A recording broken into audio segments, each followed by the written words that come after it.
ഇന്നൽ ഹംദുലില്ലാഹ് വസ്സലാത്തു വസ്സലാമു അലാ റസൂലില്ലാഹ് വഅലാ ആലിഹി വസഹ്ബിഹി അജ്മഈൻ അമ്മാ ബഅദ്. സാധാരണയായി മുസ്ലിം സമുദായത്തിനിടയിൽ വളരെ പ്രചാരത്തിലുള്ള ഒരു പദമാണ് തഖ്ലീദ്. എന്താണ് അതുകൊണ്ട് അർത്ഥമാക്കുന്നത്, അതിന്റെ ഇസ്ലാമികമായ മാനങ്ങൾ എന്തൊക്കെയാണ് എന്നുള്ളതാണ് ഇവിടെ വിശദീകരണം ചോദിച്ചിട്ടുള്ളത്. തഖ്ലീദ് എന്ന പദം യഥാർത്ഥത്തിൽ ഖിലാദത്ത് എന്ന പദത്തിൽ നിന്നുണ്ടായതാണ്. ഖിലാദത്ത് എന്ന് പറഞ്ഞാൽ അറബി ഭാഷയിൽ കഴുത്തിലണിയുന്ന മാലക്കാണ് സാധാരണ പ്രയോഗിക്കാറുള്ളത്. എന്നാൽ ഇസ്ലാമികമായി തഖ്ലീദ് പറയുമ്പോൾ സാധാരണയായി പണ്ഡിതന്മാർ അതിന് കൊടുത്തിട്ടുള്ള നിർവചനം ഖബൂലി ഖൗലിൽ ഗൈരി ബിഗൈരി ഹുജ്ജ, മറ്റൊരു മനുഷ്യന്റെ വാക്കുകൾ അയാളുടെ തെളിവുകളും പ്രമാണങ്ങളും നോക്കാതെ സ്വീകരിക്കുന്നതിനാണ് തഖ്ലീദ്. ഇന്നും സ്വീകരിക്കുന്നുണ്ട്. പണ്ഡിതന്മാരെ തഖ്ലീദ് ചെയ്തുകൊണ്ടിരിക്കുന്നു, സംഘടനകളെ തഖ്ലീദ് ചെയ്തുകൊണ്ടിരിക്കുന്നു, നേതാക്കന്മാരെ തഖ്ലീദ് ചെയ്തുകൊണ്ടിരിക്കുന്നു. ഈ ഒരു സാഹചര്യത്തിൽ ഇസ്ലാമികമായി കൊണ്ട് ഇതിന്റെ മാനം എന്താണ് എന്നുള്ളത് വളരെ പ്രസക്തമാവുകയാണ്. പരിശുദ്ധ ദീനുൽ ഇസ്ലാമിന്റെ അടിസ്ഥാന ശിലകളിൽ നിന്ന് ചിന്തിക്കുമ്പോൾ ഒരു മുസ്ലിമിനെ സംബന്ധിച്ചിടത്തോളം അയാൾക്ക് ഒരു വ്യക്തിയെയോ അല്ലെങ്കിൽ ഒരു പ്രസ്ഥാനത്തെയോ അല്ലെങ്കിൽ സംഘടനയെയോ അല്ലെങ്കിൽ ഒരു നേതാവിനെയോ തഖ്ലീദ് ചെയ്യേണ്ട യാതൊരു സാഹചര്യവും ഇസ്ലാമിക സമൂഹത്തിൽ വളർന്നു വരുന്നില്ല. എന്തുകൊണ്ടെന്ന് ചോദിച്ചാൽ അള്ളാഹുവിന്റെ പരിശുദ്ധ ദീനുൽ ഇസ്ലാം വളരെ സമ്പൂർണമായിക്കൊണ്ട് അള്ളാഹുവിന്റെ പ്രവാചകൻ നമ്മുടെ കൈകളിൽ ഏൽപ്പിച്ചിട്ടുണ്ട്. അൽയൗമ അക്മൽതു ലക്കും ദീനക്കും വഅത്മംതു അലൈക്കും നിഅമതി എന്ന് സൂറത്തുൽ മാഇദയിലെ 3-ാമത്തെ ആയത്തിലൂടെ അള്ളാഹു പഠിപ്പിച്ചിട്ടുണ്ട്. അതേപോലെ തന്നെ നബി സല്ലല്ലാഹു അലൈഹി വസല്ലമ ഈ ലോകത്തിന് തന്റെ ദൗത്യം അവസാനിപ്പിച്ചുകൊണ്ട് പോകുന്ന അവസാന വേളയിൽ ഹജ്ജത്തുൽ വദായിൽ വെച്ചുകൊണ്ട് റസൂലുള്ളാഹി സ്വല്ലല്ലാഹു അലൈഹി വസല്ലം ചോദിച്ചു, ഹല അൽ ബല്ലഅതു, ഞാൻ നിങ്ങൾക്ക് എത്തിച്ചു തന്നിട്ടില്ലയോ എന്ന് റസൂലുള്ളാഹി ചോദിച്ചിട്ടുണ്ട്.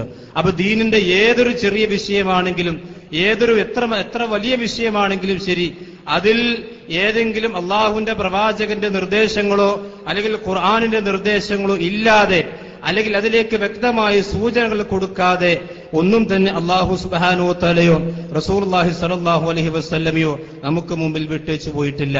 അതേപോലെ തന്നെ ഈ തഖ്ലീദുമായി ബന്ധപ്പെട്ട് മനസ്സിലാക്കുമ്പോൾ നമ്മൾ ഗ്രഹിക്കേണ്ട വളരെ സുപ്രധാനമായ മറ്റൊരു കാര്യം, നമ്മുടെ മുമ്പ് കഴിഞ്ഞു പോയിട്ടുള്ള അഥവാ മഹാനായ റസൂലുള്ളാഹി സ്വല്ലല്ലാഹു അലൈഹി വസല്ലമയുടെ മുമ്പ് കഴിഞ്ഞു പോയിട്ടുള്ള സമുദായങ്ങൾ, ആ സമുദായങ്ങൾക്ക് വന്ന പിഴവുകൾ, അവർക്ക് വ്യതിയാനങ്ങൾ വരാനുള്ള ഒരുപാട് കാരണങ്ങൾ വിശുദ്ധ ഖുർആൻ നമുക്ക് എടുത്തു കാണിച്ചു തന്നിട്ടുണ്ട്.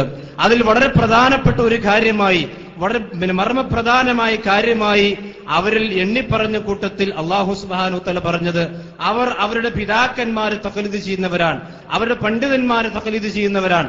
അതേപോലെ തന്നെ അവരിൽപ്പെട്ട പുരോഹിതന്മാരെയും പുരോഹിത സഭകളെയും അവർ പറഞ്ഞ വാക്കുകൾ അന്ധമായിക്കൊണ്ട് സ്വീകരിച്ച് അതിന്റെ തെളിവുകളും ന്യായങ്ങളും പരിശോധിക്കാതെ, കത്തനാർ പറഞ്ഞാൽ ക്രിസ്ത്യാനിക്ക് മതം, അതുപോലെ തന്നെ പുരോഹിതൻ പറഞ്ഞാൽ ഏതെങ്കിലും ആ പുരോഹിതൻ പറഞ്ഞാൽ അതിന് വേദവാക്യമായിക്കൊണ്ട് സ്വീകരിക്കുന്ന അവസ്ഥ ഉള്ള ഒരു സാഹചര്യം മുൻപ് കഴിഞ്ഞുപോയ സമുദായങ്ങളിൽ ഉണ്ടായിരുന്നു എന്നുള്ളത് വിശുദ്ധ ഖുർആന്റെ താളുകളിലൂടെ എടുത്തു പരിശോധിച്ചാൽ നമുക്ക് കാണാൻ കഴിയും.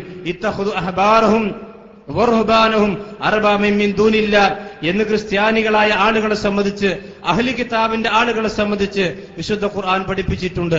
ഇനി സഹോദരങ്ങളെ, ഈ മുൻഗാമികൾക്കുള്ള ഈ മുമ്പ് കഴിഞ്ഞു പോയിട്ടുള്ള സമുദായങ്ങൾക്ക്, ആ സമുദായത്തിന് വന്നിട്ടുള്ള ഈ തഖ്ലീദിന്റെ ഭവിഷ്യത്ത് ഈ സമുദായത്തിലേക്കും കയറി വരുമെന്ന് മഹാനായ റസൂലുള്ളാഹി സ്വല്ലല്ലാഹു അലൈഹി വസല്ലമ പ്രവചിച്ചിട്ടുണ്ട്. അത് ഈ സമുദായത്തിൽ പുലർന്നിട്ടുമുണ്ട്.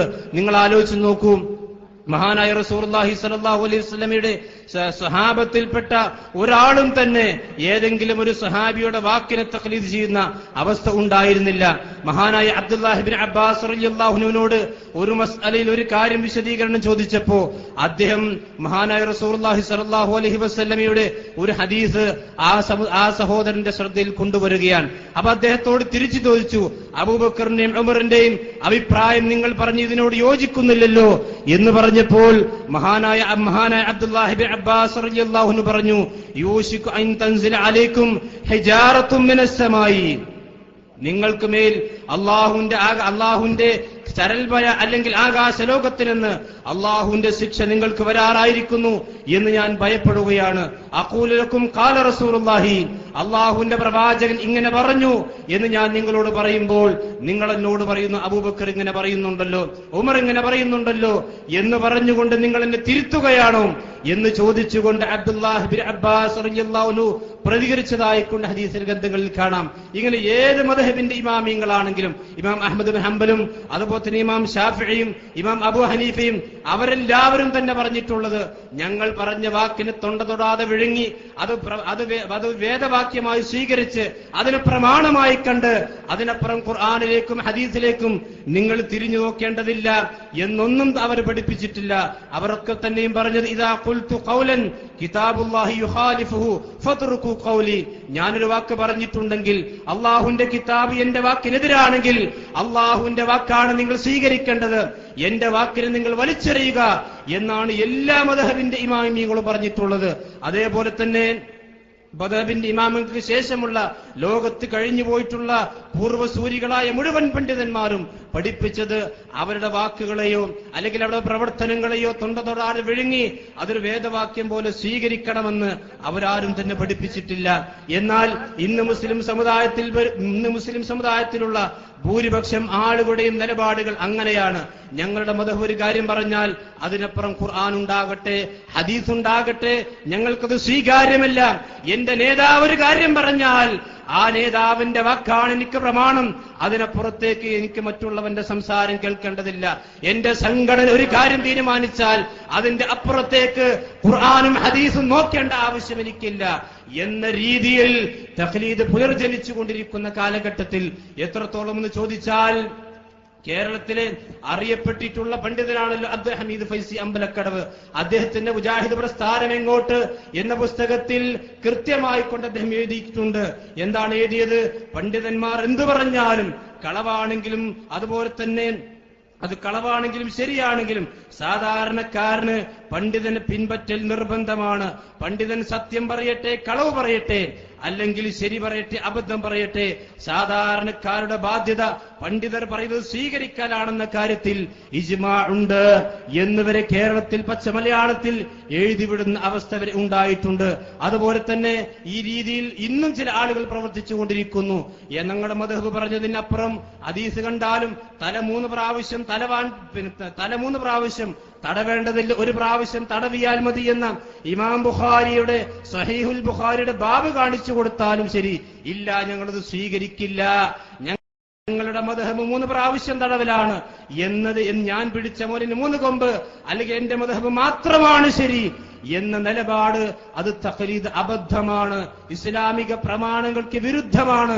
ഒരു മുസ്ലിമിന്റെ ജീവിതത്തിൽ അള്ളാഹു എന്ത് പറഞ്ഞു, അള്ളാഹുവിന്റെ പ്രവാചകൻ എന്ത് പറഞ്ഞു, അതാണ് അവൻ സ്വീകരിക്കേണ്ടത്. അതിനെതിരെ ആര് പറഞ്ഞാലും അവന്റെ വലിപ്പ ചെറുപ്പമാവട്ടെ, അവന്റെ വലിപ്പ ചെറുപ്പം അവിടെ പരിഗണനീയമല്ല. എത്രത്തോളം എന്ന് ചോദിച്ചാൽ, ഒരു സഹാബിയാണെങ്കിലും അള്ളാഹുവിന്റെയും അവന്റെ പ്രവാചകന്റെ വാക്കിന് എതിരായിക്കൊണ്ട് പറഞ്ഞാൽ അങ്ങനെ പറയുകയില്ല. ഇനി അങ്ങനെ വന്നു കഴിഞ്ഞാൽ പോലും അത് സ്വീകരിക്കേണ്ട ബാധ്യത ഒരു മുസ്ലിമിന് ഇല്ല. ഇതാണ് ഈ വിഷയവുമായി കൊണ്ട് സൂചിപ്പിക്കാനുള്ളത്. അപ്പൊ ഒരു മുസ്ലിമിനെ സംബന്ധിച്ചിടത്തോളം ഖുർആനും സുന്നത്തും എന്ത് പറഞ്ഞു അവിടെ നിൽക്കുക എന്നല്ലാതെ നേതാക്കന്മാരെയും അതുപോലെ തന്നെ സംഘടനകളെയും അതുപോലെ തന്നെ മറ്റുള്ള ആരെയും എത്ര വലിയവരാണെങ്കിലും അന്ധമായി തഖ്ലീദ് ചെയ്യുന്ന ഏർപ്പാട് അത് ഇസ്ലാമിക പ്രമാണങ്ങളിൽ ഒരു നിലക്കുള്ള തെളിവുകളും നമുക്ക് കണ്ടെത്താൻ കഴിയുകയില്ല എന്നതാണ് ഈ വിഷയവുമായി കൊണ്ട് സൂചിപ്പിക്കാനുള്ളത്. വആഖിറു ദഅവാന അൽഹംദുലില്ലാഹി റബ്ബിൽ ആലമീൻ.